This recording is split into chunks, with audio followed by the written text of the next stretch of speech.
Welcome, everyone. Thank you for joining us with the National Catholic Educational Association for this Author's Corner, Effective Governance for Catholic Schools, Exploring the NSBECS Monograph Research and Resources. I'm Laura McDonald, Vice President of Content and Program Development here at NCEA. So just a few housekeeping notes as people are joining. If you have questions during this session, please submit them in the Q&A box. Our speakers have allotted time to address your questions. At the end, I will share a link to the online survey and explain how to receive a certificate of completion for this webinar. Please join me for prayer. In the name of the Father, the Son, and the Holy Spirit. Amen.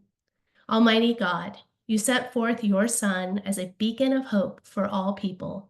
As a teacher, he has given us the prime example of the importance of education. As disciples, we look to him for inspiration and strength. Thank you for the many people who have dedicated their lives in service to our Catholic schools. Thank you to all who help sustain our schools. Thank you to those who have given support and witness to the importance of our Catholic education. And bless all our Catholic schools and the many people who advance our mission and lead. May our schools be a home for those who seek to grow in openness, faith, love, intellect, and commitment to justice. In your name, we pray. Amen. In the name of the Father, the Son, the Holy Spirit. Thank you for being here to join the dialogue on the transformative power of governance in our Catholic schools. Today, we will delve into insights from the newly published NCEA Monograph, Governance and Leadership, a source book for practitioners. Please join me in welcoming our friends from Roche Center for Catholic Education at Boston College. Awesome. Thank you so much, Laura.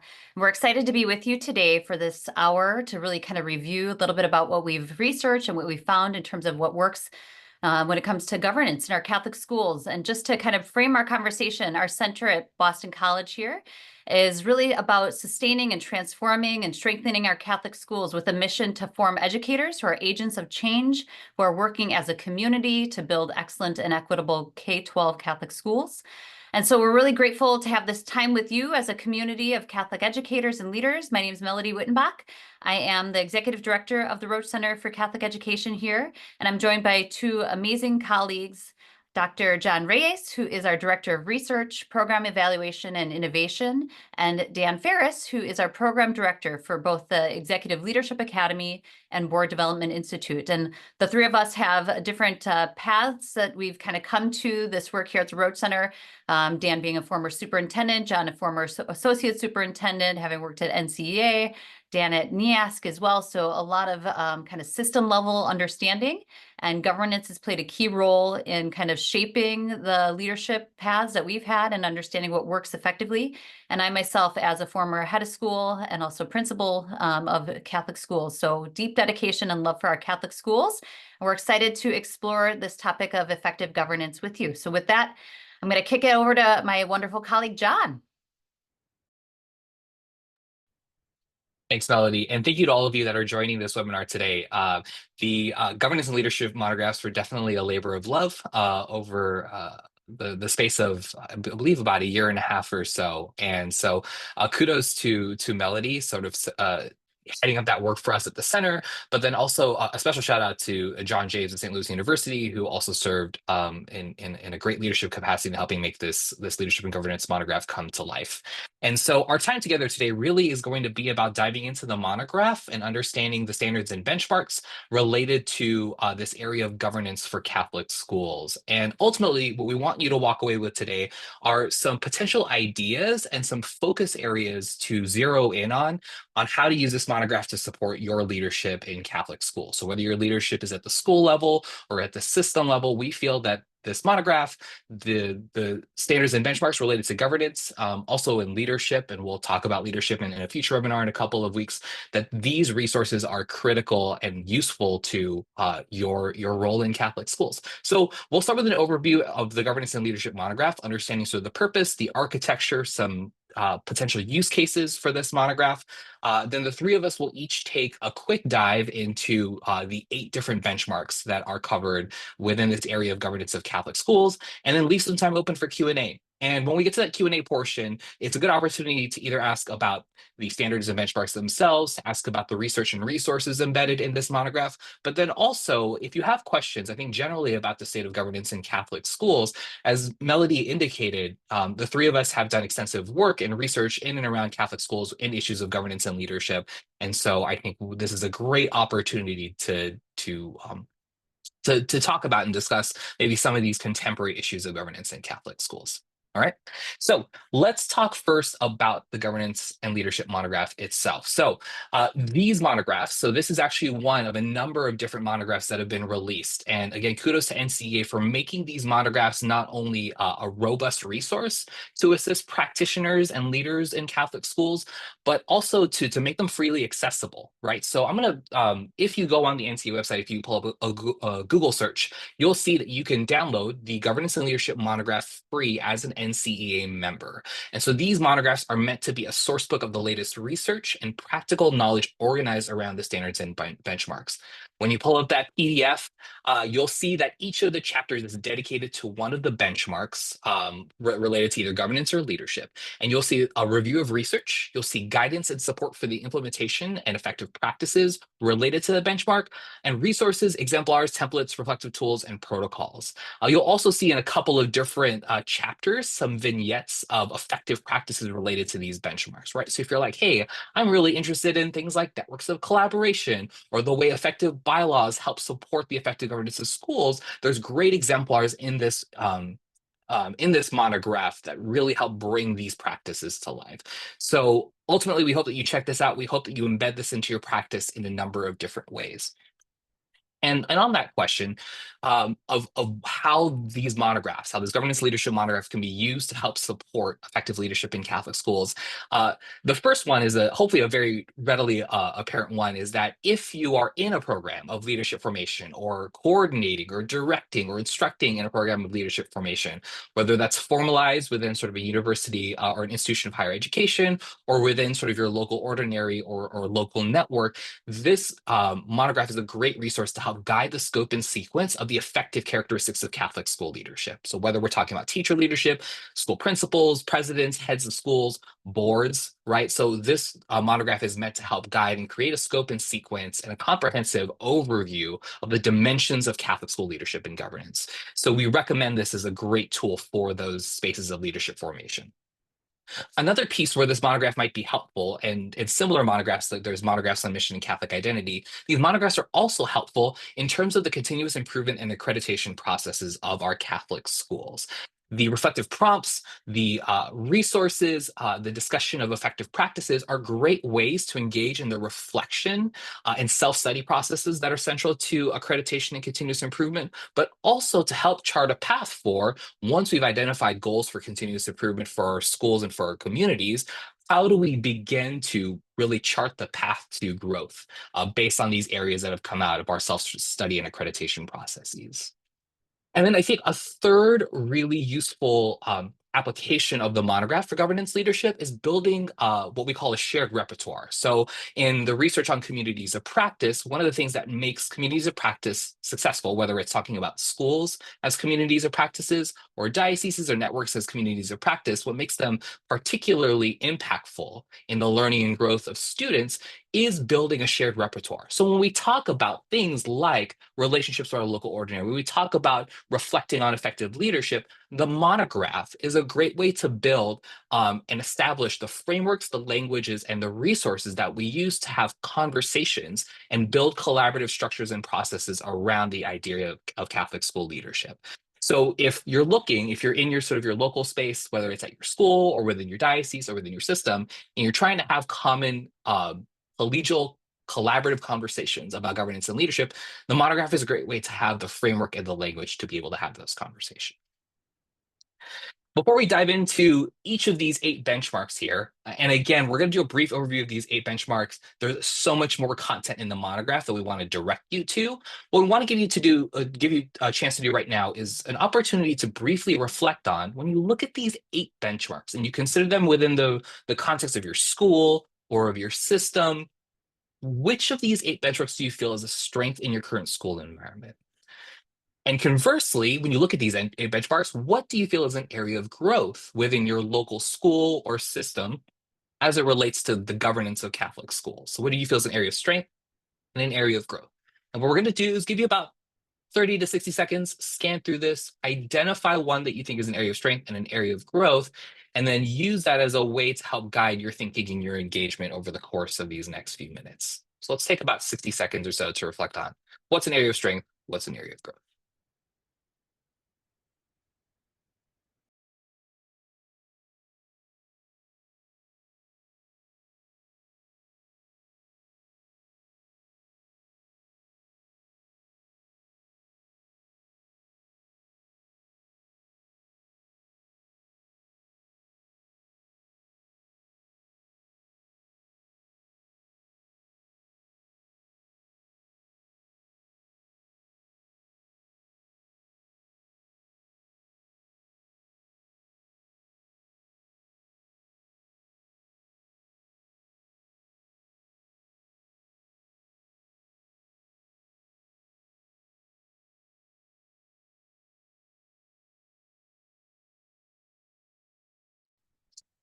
All right, thanks for engaging in that reflection with us. So here's the roadmap ahead. So I will take a few moments now to dive into benchmarks 5.1 and 5.2. After me, my colleague Dan Ferris will dive into benchmarks 5.3 and 5.5. And then Dr. Wittenbach will take us home with benchmarks 5.4, 5.6, 5.7, and 5.8. So we'll get a chance to really get a glimpse at all these different benchmarks and point to resources and practices that are highlighted in this monograph. So let's start benchmarks 5.1 and 5.2. So as you can see, benchmarks 5.1 and 5.2 talk about the composition of boards and the role that effective bylaws and governing documents play in the effective governance of schools. So let's talk about board composition, which is in benchmark 5.1. And when you dive into the chapter on benchmark 5.1, it begins with a review of research on board composition and the importance of diversity of boards. And in fact, the benchmark for 5.1 really talks about the diversity of boards. So here's some of the research across organizations that talks about the importance and the impact of board diversity. As you can see, things like gender and age diversity in organizations, in organizational boards, tends to correlate with increasing innovation in organizations. So one of the big findings in this research is that the extent to which we have a plurality of life experiences and of perspectives, that tends to correlate with the capacity for organizations to be effective. And so things like education and professional diversity also impacts organizational information. And so taken within the context of our schools, board diversity is I think a great opportunity for us to think about the present and the future of our Catholic schools. So when we think about the folks that are composing either our advisory councils, or if we have boards of specified or limited jurisdiction, whatever our board structure might be, we have this great opportunity to engage a lot of different folks. And there's this interesting sort of concept from Rayo and Tilt about having a mix of insiders and outsiders within our boards and how it contributes to social responsibility and the decision making of boards. One of the important takeaways that we have from the research that we can apply to practice within the governance of Catholic schools is that in Catholic school communities, we tend to have insiders and outsiders. We tend to have folks that are deeply familiar with our school, have great relationships with folks that are within this school, have a history and a legacy connected with the school. And then you might have folks that are considered outsiders, sort of people within the community, people with maybe less robust connections to the people or the places or the experiences of the school. And what the research seems to suggest is that effective boards have a mix of both that insider and outsider perspective.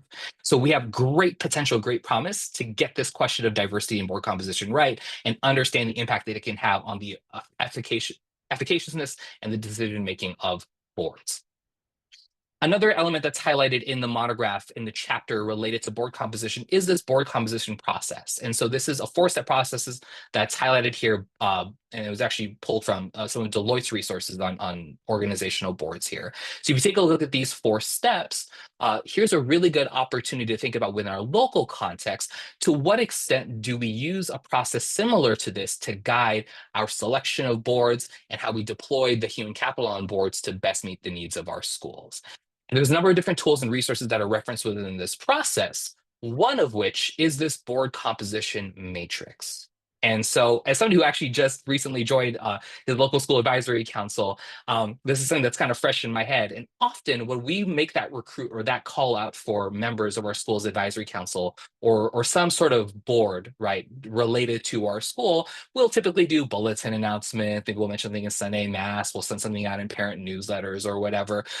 But what the research and practice and effective practice seems to recommend to us is that we actually take an introspective step first and think about our current board composition and really reflect on the needs of our school, the assets and the talents of our boards, and where there might be specific needs on our boards vis-a-vis our current boards, as well as the needs of the school. And so one of the things that might be helpful in effectively recruiting for diverse and impactful boards is engaging in a process like completing a board composition matrix, where it helps us maximize the different kinds of diversity that are on boards, that we reflect on the history and legacy of the school, and then incorporate the future potential and promise of the school's mission.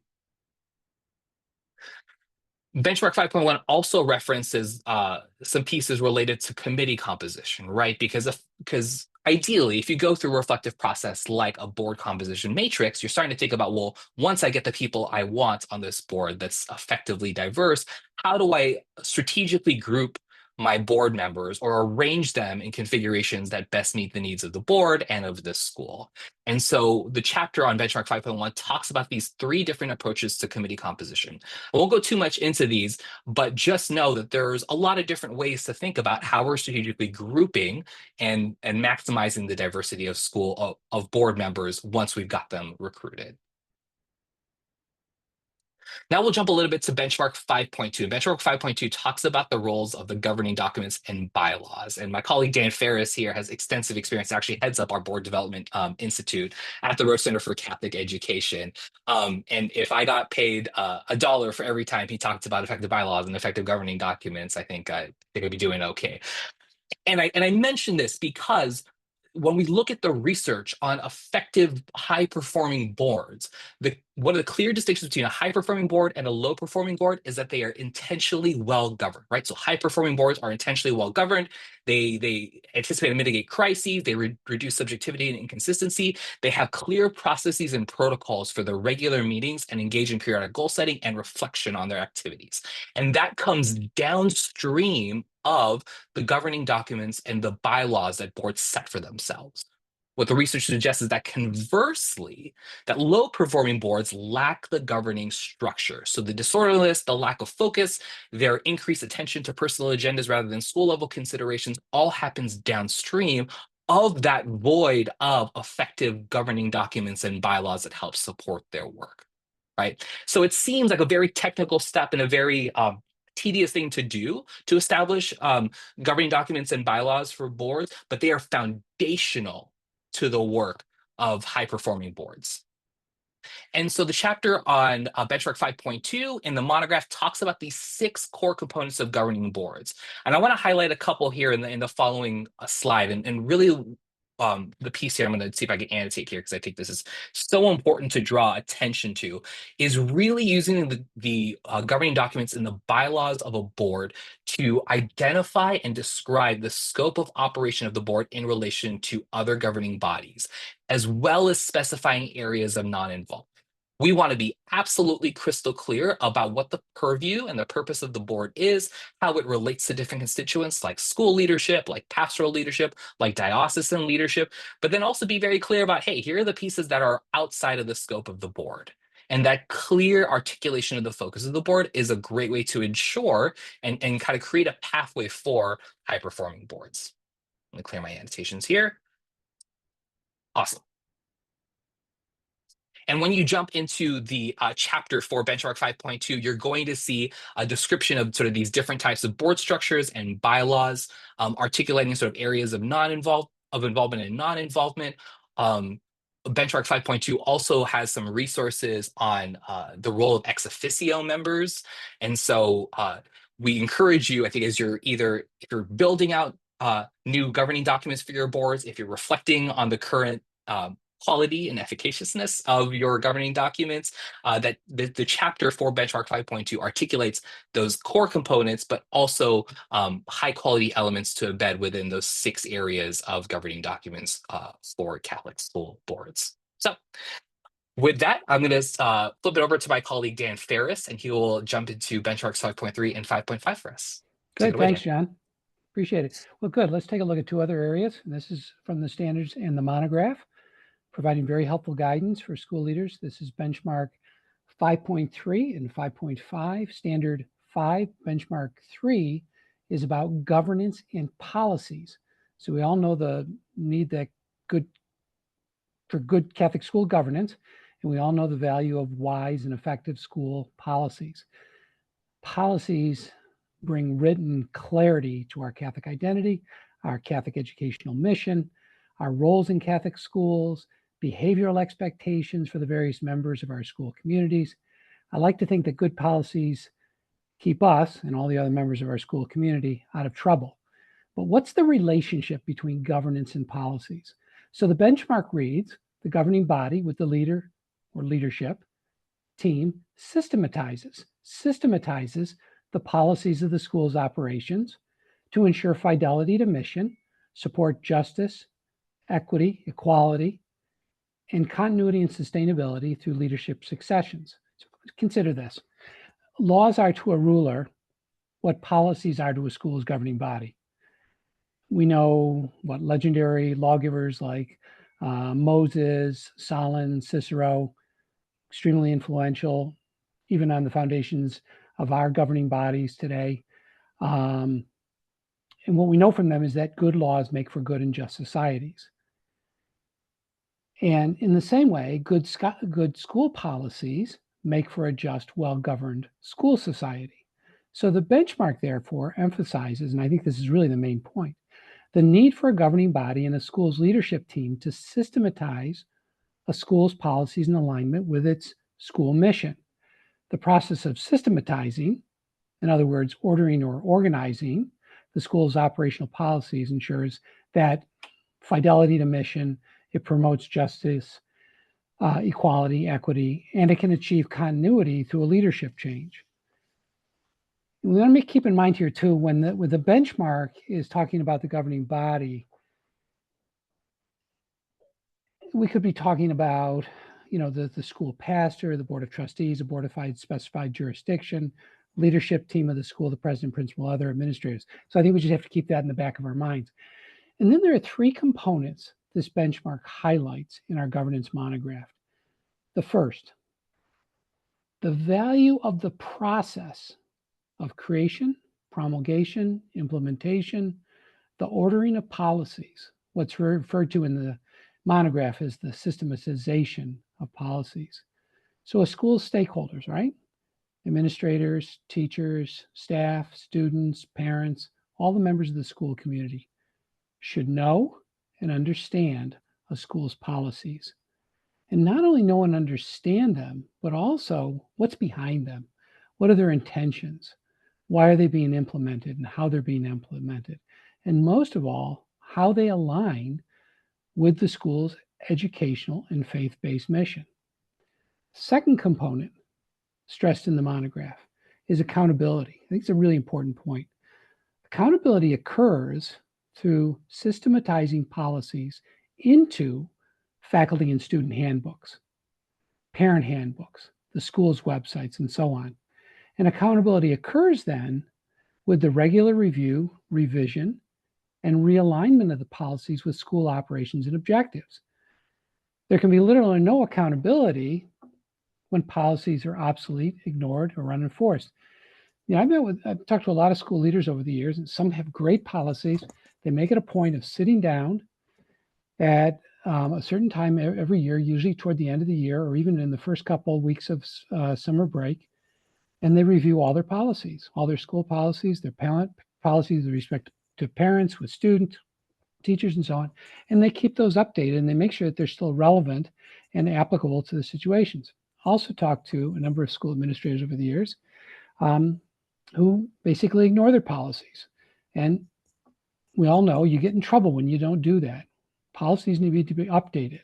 When you make decisions based on policy. Policies are always a kind of guidelines in our schools, but nonetheless, they provide a defense for why we act the way we act.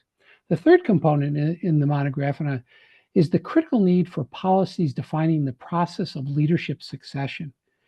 And while all policies are very, very important and important to be regularly reviewed, revised, and updated, or deleted when they're no longer in practice, when it comes to school succession, those policies ensure that there's a continuity rather than disruption when the head of the school leaves or resigns, and there's a clear process in the policies for moving through. And we know the damaging effects.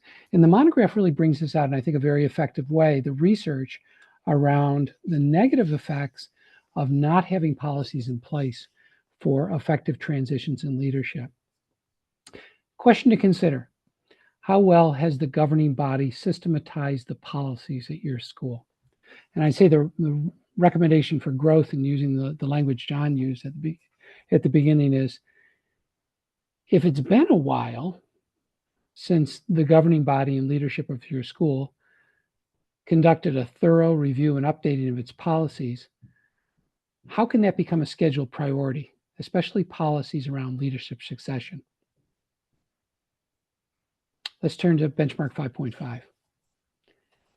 5.5 is about the relationship between the governing body of a school. And again, here we're talking about governing body. Could be the pastor of a parochial school. It could be an advisory board, a board of limited jurisdiction, a consultative board, a board of trustees. Also includes the administration and leadership of the school. What is the relationship between the governance of the school and the Catholic Schools Office or the Diocesan Educational Office? And how can that relationship be characterized? How would we describe that relationship? So the benchmark says the governing body, in collaboration with or through the actions of the leader and leadership team, maintains a constructive and beneficial relationship with the Archdiocesan Education Office, consistent with the Archdiocesan policy pertaining to recognition of Catholic schools by the local ordinary. I think the real key here is the emphasis on constructive and beneficial relationship. And I think that's something we can start reflecting on right now in terms of what is the relationship between your school and its governing body and your local archdiocese or Catholic Education Office. And not only a constructive and beneficial relationship, but one that is, as the benchmark says, consistent with diocesan policy, defining what the local bishop says is necessary for recognition as a Catholic school. And I think this is a tip of the hat to Canons 802 and Canon 806 in the Code of Canon Law. These canons give the local ordinary, the local bishop, the right to establish Catholic schools, recognize schools as Catholic that are established by others, and to supervise teachers of religion. The monograph emphasizes, however, that the goal behind all of this is to foster solidarity and subsidiarity, where decisions are made locally, but in collaboration with the broader educational mission of the Church. And the research here that's in this monograph is very rich. It informs the benchmark and really illuminates the challenges that so many of our schools face today, where governance is often parish-based or located with the boards of independent Catholic schools, and then in relationship to those diocesan governing structures where there's really mediating elements in between. So this decentralized approach that we see so often can create a lot of difficulties. We're aware of this, especially with system-wide reforms between individual schools and the diocesan offices. And as we know, collaboration with diocesan office can really provide some very good resource sharing opportunities and can help us navigate these challenges.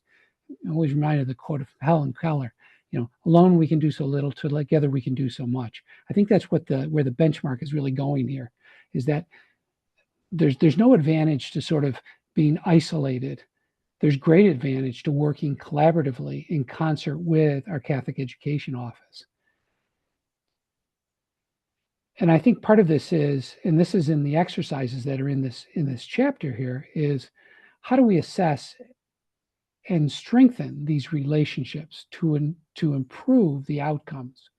In other words, assess the relationship that we have between the school and the office and how we might perceive how the Catholic School Office, its relationship to us, our school. So question to consider, is the relationship between your school and the diocesan education office characterized by constructive and beneficial? Is that how it's characterized? If so, why? If not, why not? And my recommendation for growth that I'd leave you with is assess your school's relationship with the Catholic school office or education office and look for specific ways that you could collaborate constructively to your benefit.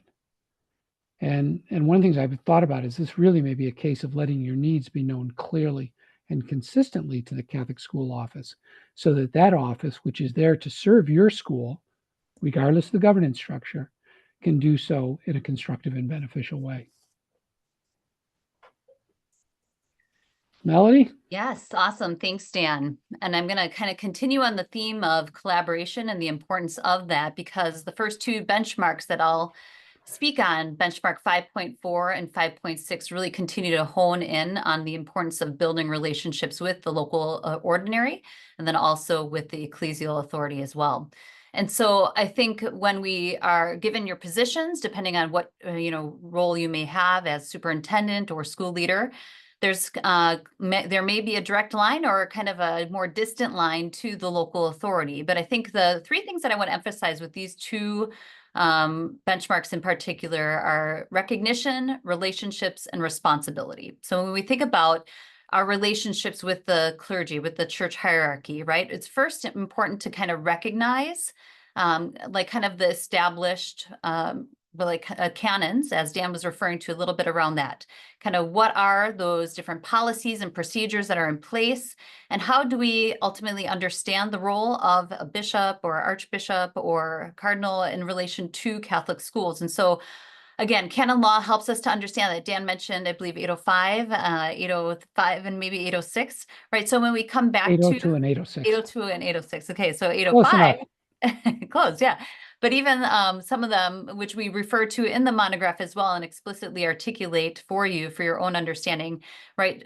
So at 805, the local ordinary has the right to appoint or approve teachers' religion, and even to remove them or demand they be removed if a reason of religious or morals requires.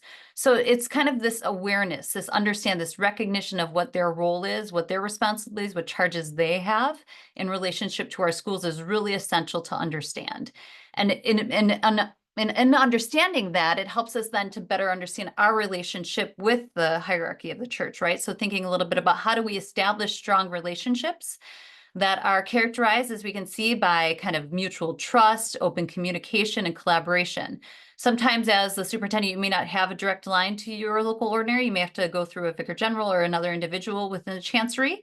And that may be difficult, but you kind of have to see that that's the role that that individual may play for the local ordinary.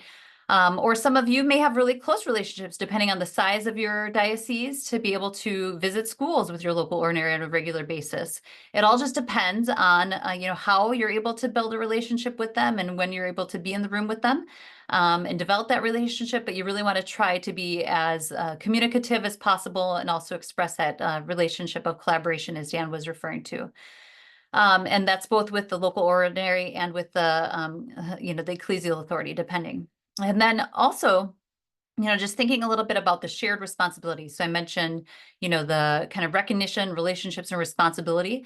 There's a real beautiful shared mission that we are kind of in unity with the church leadership as well. And so how do we share that responsibility? How do we understand that responsibility for the school's mission, academic excellence, operational vitality? We should really be working collaboratively to set goals, make decisions, and also hopefully evaluate the performance of our schools collectively. So that's really important, both in 5.4 and 5.5. And we detail these out in much greater detail with the research and also practices. But if you can slide to the next slide, John, I'm going to just kind of share one practice, right? When you think a little bit, if you are the principal engaging your ecclesial authority, right, in terms of leadership with pastors or, various clergy, think a little bit about the role that you play in inviting them into your space, inviting them into your school and helping them to feel like they're part of the community, right? The principal should really, if you're in a parochial school, meet regularly with the pastor. This should be something that happens written like weekly, if not multiple times per week, depending on your relationship. And how do you then invite them into the community, right? How do you help them be part of community events, not just celebrate Mass, but also be part of classroom conversations with students, maybe morning assemblies, offer different prayers throughout the day, drawing on their pastoral wisdom, or even if it is around kind of engaging in conversations with families or students, right, that might be having a pastoral need of some sort. How do you invite them as the school leader into those types of relationships is really key to giving some consideration to. And, I know that we talk a lot about the various governance structures that are in place in our schools across the country. So depending on if they're in multiple parishes, or if maybe you're in a private independent school and may not have, a pastor per se that's directly engaged in your school. How can you find individuals in your community that will continue to be a presence, invite them to, if it's your advisory board or, board of specified jurisdiction, however, like how do you continue to make them be part and welcomed and bring in their kind of theological expertise, if you will, and that pastoral guidance to your community is really key. So continue to give some thought to that. And we have some great kind of discussion questions that you can engage in with others in the Monograph series that you might want to consider. Moving on to 5.7 and 5.8. So now we're kind of getting back into maybe some of the more logistic operational kind of elements of boards. I know John started out with that, kind of thinking a little bit about the matrix. And we want to kind of consider in this one, 5.7, how do you engage in effective practices, including ongoing formation and self-evaluation of various board members that will hopefully execute that the responsibilities and continuously strive for improvement in your schools. And so if you are kind of inheriting a board or new to developing a board, or maybe you have a board that's been in place for quite a while, board members and having a really clear understanding of what their roles and responsibilities are is going to be essential for driving forward effectiveness in your schools. And so board members also need to be really well informed. What is it that they're signing up for? How are they oriented to the work of the board? And how are they oriented to the mission? And what are the charges that they have to the continued success? This is really essential. So really having clarity around what the responsibilities are and how their qualifications align and help to enhance and move forward what you're trying to achieve. So in benchmark 5.7, we delve a bit more into even board member formation and development, which is essential. And this formation happens even as you're kind of cultivating relationships and considering individuals for your board. So even before they take a seat on your board, this is part of the ongoing relational kind of capital that you want to develop with them to understand exactly how they can utilize their gifts, their talents, their treasures to benefit your school community. So in terms of ongoing formation and professional development, as they kind of come onto the board, these are really crucial for board members at all stages of their kind of term, however long their term of service may be. And new members, some things to consider that we provide some examples for would be having them be oriented and have them have a mentorship relationship with an existing board member, somebody that they can reach out to on a regular basis to kind of just understand, is this like, what do we need to have prepared for the next board meeting, or how should I be serving on a given committee? What's my role, etc. So kind of we emphasize the importance of, again, relationships and building on the expertise that might already exist in your boards for newer members. And then something that we want to talk a little bit more and give you a practical strategy for in this next slide is really looking at how we can evaluate and provide some regular feedback to, if it's the school leadership or the board chair. So board members, right, making sure that they have a voice and share their voice in terms of how effective various meetings are. You can do some very simple kind of formative feedback exercises, right? It's kind of like an exit ticket to be able to share, this is what I felt worked well in a given meeting. This is what I think we could be doing more differently if we weren't necessarily staying strategic and maybe getting into the weeds on things. But we really want board members to feel like they have a voice and kind of how effective the board is operating. And so these types of strategies that we provide in the monograph allow for individuals to be able to kind of provide some input onto how to best kind of be effective as a board. Additionally, you want to consider having a summative feedback opportunities for board members. So if it's an annual board survey, sometimes schools will do this every other year, but just to collect feedback, this might be not only a survey, but it could also include more of a focus group or conversations that the board chair may have with different members to be able to provide input as to what's working well or what might we want to consider doing differently to have our board be more effective. So we want to continue to have opportunities for continuous feedback to make our boards even more effective. So that's really what standard 5.7 is really focusing in on. Lastly, 5.8 kind of gets into a bit around the ongoing formation, professional development, again, self-evaluation, but really thinking a little bit about the leadership team and how do we hold the leadership teams of our schools accountable for doing the work that we really need them to do in leading an effective school forward. And so the key responsibilities often for boards include, analyzing enrollment, looking at budgets, making sure the finances are healthy, but also evaluating the principal or the head of school. And how do we allow for that? And so for benchmark 8, in this monograph, we provide some really key elements for principal evaluations. So we want to make sure that they're objective, that they're based on clear performance criteria. And it's really important if, boards have a really well-established chair, head of school relationship, that there's some mutual goal setting that occurs, right? So that the board has input as to how the school leader can be most effective and what maybe areas they need to be focusing on for the school's viability for the year. So establishing 3 to 4 goals collectively, aligning this to the strategic plan. Hopefully schools have that in place and can kind of point to where the school will be heading in the next 5-10 years, and design it in a way, again, collaboratively, but with regular checkpoints to make sure that the leader is progressing in the way that they should towards fully achieving the various goals that you've set together.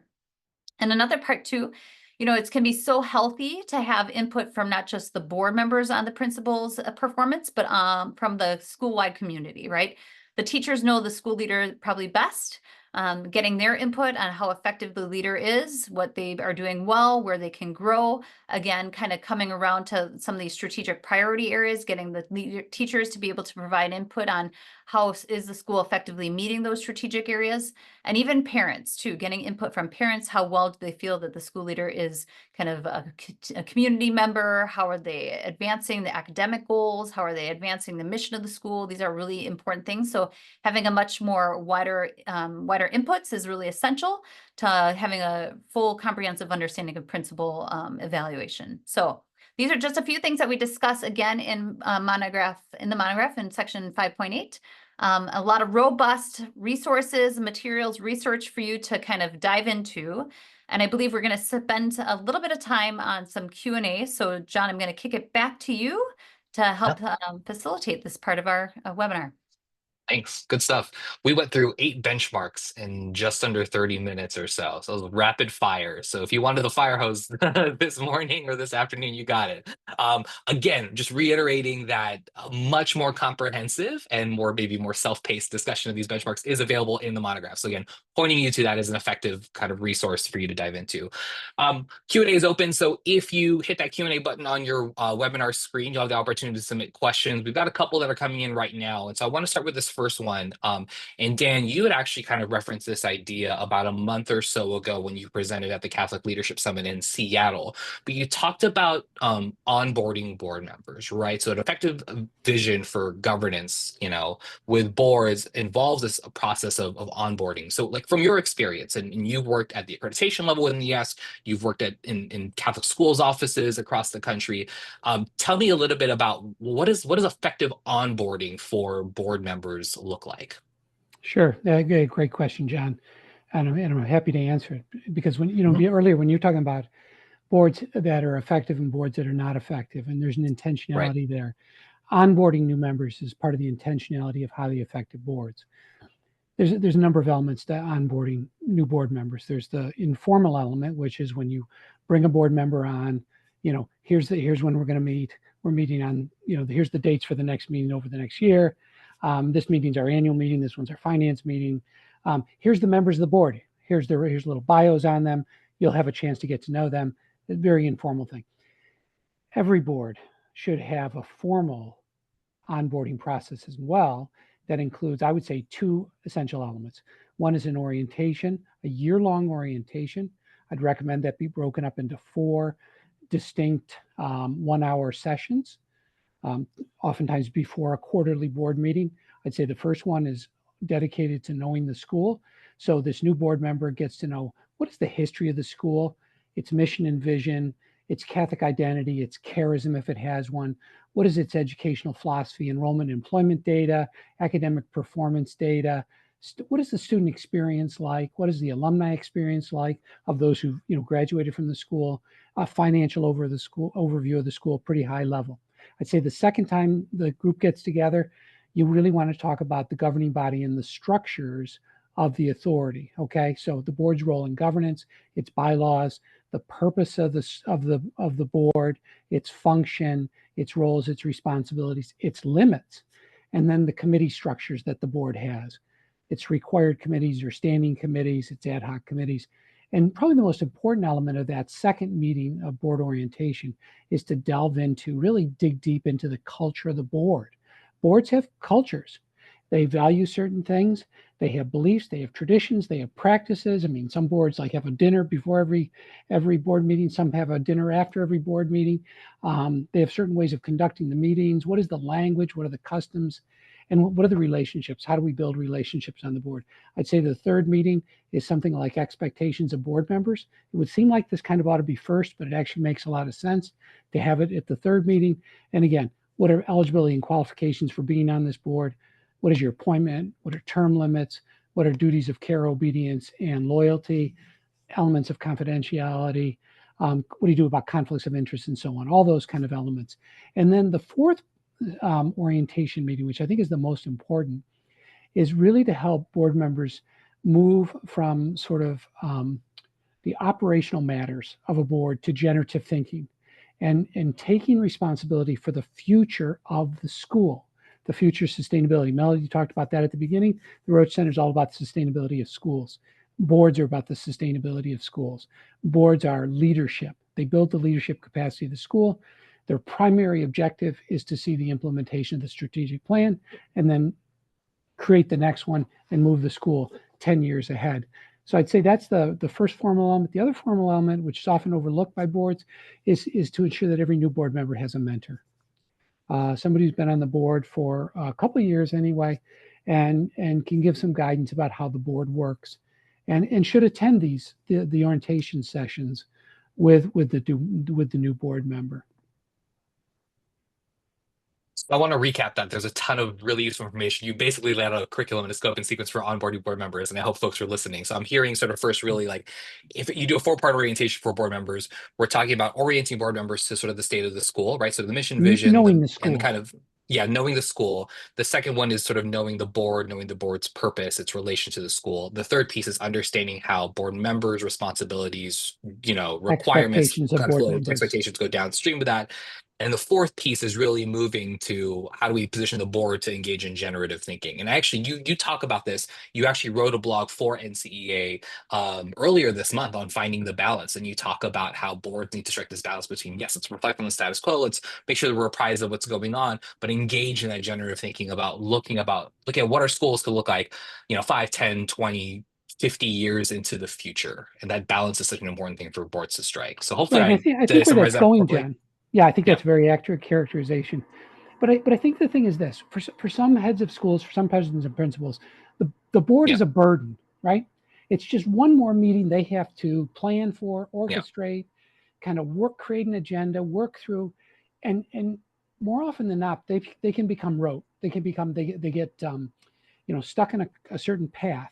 It gets a little long in the tooth, yeah. Yeah, and it's just monotonous, okay, But the opposite of that, and the real value in boards, is they lift the burden of leadership from the shoulders of the head of school, from the pastor, from those who are involved in leadership, because they're providing leadership. They're doing the generative thinking. They're planning down the road. They're providing support for the school's advancement efforts, marketing efforts, communication efforts, development efforts, fundraising efforts, philanthropic efforts, all those different areas that they can bring all these talents to. Finance, huge area, for schools, to have board members who do finance for a living, who are CPAs, and to be able to help the school guide it through the shoals of financial disaster, right? Which so many of our schools go through, and it's difficult. So that's the idea, is that yes, the board has to turn from being a reporting out from the head of school to where the board now becomes the primary agent or player in the room, the board members, for the good of the school and its future. Great. These are some great insights. Thanks, John and Dan. So I'm going to kick to another question that we have coming out of the Diocese of Cleveland from a wonderful Associate Superintendent McKenna Corrigan. So John, we're seeing nationally a significant trend of different Catholic schools clustering or networking or kind of coming together under a consortium and seeing some of these various clusters kind of be governed by one larger board, and kind of thinking a little bit about this shift that you're seeing. I know you're doing some research nationally on that. Any guidance, here's the question, for how those schools' offices can help ensure that these boards that are set up, that are kind of in this collective nature, are set up for success? And maybe you want to even share a little bit about what you're seeing in terms of these various trends nationally. Yeah, absolutely. I think I apologize for sort of kind of going back to kind of earlier portions of the presentation, but I really think that when it comes to these boards of governance that are popping up for either systems of schools or for groups of schools or even for just kind of a single school, I think that those questions and considerations around board composition and the governing documents and bylaws are just so important, right? Like I think there's a diversity of sort of skill and talent that we absolutely need as we're moving to more boards of governance for schools or groups of schools and organizing those efforts at the diocesan level. But I think comprising a board of people that are not only qualified to do this work of limited or specified jurisdiction for schools, but also kind of have the political savvy to build bridges of trust between this board and the school community, and hopefully have it so that the board sees themselves as part of the community. And I mentioned sort of this need for establishing trust as a priority of building out these boards, because last week I actually presented with Kevin Baxter at the ACE Leadership Conference in South Bend. And one of the exercises that we did was asking participants to say, like, hey, what's your current governance model and what's your desired governance model, right? So what's the one you have and what's the one you think would be best for your school and for your community? And when we did that activity, very few folks sort of went above the line from local to centralized governance. And Dan Foss, who's the associate superintendent in Detroit, really aptly pointed this out and said that one of the things that I think is such a huge issue, that regardless of the quality of your structure, regardless of the quality of your bylaws or whatever, or even of the need for the shift to governance, is trust plays a massive role in the efficaciousness of whatever sort of governance model you choose to pull off, right? So I think composing a board that has the skill and the will to do this work, but also the savvy to cultivate trust and build bridges of relationships, I think is huge for, I think, the particular situation that you're posing there, McKenna. I also think too, and this is related to some of our more contemporary research on networks of Catholic schools, is that specifying areas of involvement and non-involvement, I think, are huge for these boards of governance that are being propped up. And I think that's important because what we've seen in our early research on networks of Catholic schools is one of the things that they do best is that they allow for bilateral decision-making and solutioning. Right. So what we don't want in governance models is we don't want to put this new board of governance or this new governing structure where it takes away sort of the autonomy and the innovation at the local school site, such that your solutions are coming from the top down. What we ideally want in these models of governance is a co-constructed future for these schools. And so what we're seeing in our networks research is that effective networks allow both network leadership and their member schools to co-create and co-construct this future.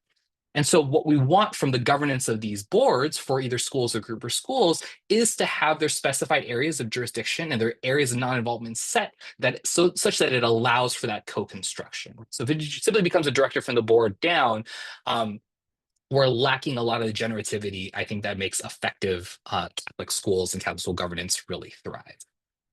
So hopefully that answers your question. There's another question here about recruiting or inviting new board members. So I'll list to both of you. So Mark Martinez just posed this question. When looking at recruiting or inviting new board members, should they participate on the committee first? So I'll take this because I am familiar with Mark and his amazing school that he is starting in, I believe in its second or third year there in Houston, St. Peter's Catholic High School, one of the very few vocational high schools in our country that is a Catholic school. And I think that my answer is it takes time to get to that level where your committees are high functioning, and that almost is the training camp for full-fledged board members. And so knowing, Mark, that you're in these early years, you want to establish a board, right? Kind of having a board that's working effectively. Eventually, you'll start to say, this is the priority committee area that we want to focus in on. Oftentimes it's finance to begin with for many schools, and expanding out to have members that are not necessarily just on the board, but who have the expertise and talent to be able to kind of supplement, kind of voice and give additional input. So you want to grow those committees out over time. And once those kind of practices that I think John and Dan have both commented on, like high performing practices, are really well in place, eventually those committees become so like kind of that ground for who's our next board member, the cultivating ground that you need for kind of like inviting other people to be on the board. So it does give you kind of that opportunity to kind of see, do a litmus test. Is this individual a good fit for our board? Do they understand our culture? Are they aligned with the mission? How are they contributing on the committee, at the committee level? And then kind of bumping them or promoting them into the full board is an opportunity to kind of get to. But I would say it's very rare within the first few years of a newly established school that you're going to have a very robust kind of committee structure. So give yourself time and grace and kind of be able to slowly develop that. And hopefully, in 20, 30 years of St. Peter's, you'll have that, or even maybe 10 years, maybe it won't take that long, but like you'll have that kind of strong committee structure in place that would then lead to full board members. So I think we've answered a number of questions. Why don't we pull Laura back in maybe for any final comments, questions? We hope that all of you have enjoyed this webinar. Please be welcome to download for free the monograph on NCA's website. We're incredibly grateful for NCA, their partnership in this work, and definitely look forward to another conversation on leadership, the leadership monograph that will be happening in a few weeks. So thank you, Laura, for this time. We'll kick it to you. I agree. Much grace. Give yourself time and grace, and good luck with everything. Thank you. Much gratitude to Dan, John, Melody for your presentation. You'll see in the link, you have the link to Dan's blog, the link to the monograph in the store. Remember, it's a complimentary download for our members, as well as a survey. Your feedback's very important to us as we try to improve the quality of our services for our members based on your feedback. And we use this input for our future work. So please do take time. And also, if you're interested in the certificate of attendance, you can include your email address in the survey and you will receive a certificate.